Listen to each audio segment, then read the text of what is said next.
SSMB shooting అంతే నేను భయపడుతున్నా. చాలా డేంజరస్ యాక్షన్ సీన్స్ ఉన్నాయి. అవునురా, నిజమే. ఆర్ఆర్ఆర్ షూటింగ్ లో కూడా నేను అదే సిచ్యువేషన్ ఫేస్ చేశాను.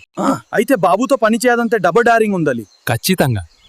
అయాన స్క్రీన్ మీద ఎంట్రీ ఇచ్చాక జంగల్లో మనం కింగ్ అని చెప్పుకోవటం కష్టంరా. అది కాదురా, ఆయన పంచు పడితే నేను గడ్లో దిగిపోయిన లైన్ లాగా అయిపోతాను. అది కరెక్ట్ బాబు. ఫైట్ లో ఒక స్టెప్ అంటే థియేటర్ మొత్తం వర్క్ లా షివర్ అవుతుంది. ఎస్ఎస్ఎంబి స్క్రీన్ మీద ఉంటే ఎక్కడ లైన్ బాబు కొట్టేటప్పుడు చూస్తుంటే థియేటర్ లో మెరుపులు మెరిసినట్టు ఒక పవర్. Correct tiger. ఆయన అడుగు తీసేస్తే డాన్స్ కాదు, భూకంపం వచ్చినట్టుంటుంది. పంచు పడితే విలన్ ఛాతీ పగులుతుంది, డైలాగ్ పడితే ఆడియన్స్ కు హార్ట్ పీక్స్. స్క్రీన్ పై సూపర్ స్టార్ కనిపిస్తే కింగ్స్ లాగా కాకుండా ఫ్యాన్స్ లాగా చప్పట్లు కొట్టండి. సినిమా ఇంకా రిలీజ్ అవ్వలేదు, కానీ షూటింగ్ చూస్తుంటే మాత్రం రిలీజ్ అయ్యాక అన్ని రికార్డులు బద్దలు కొట్టడం ఖాయం. అవును, ఒకసారి ఎంట్రీ పడితే ఇండస్ట్రీ అంతా భూకంపంలా వణుకుతుంది. ఫ్యాన్స్ కి ఫెస్టివల్, విలన్స్ కి ఫ్యూనరల్. సినిమా రిలీజ్ అయితే బాక్స్ ఆఫీస్ కడురా.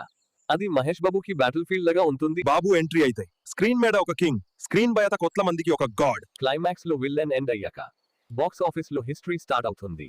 ఈ వీడియోను షేర్ చేయండి, సబ్స్క్రైబ్ చేయండి.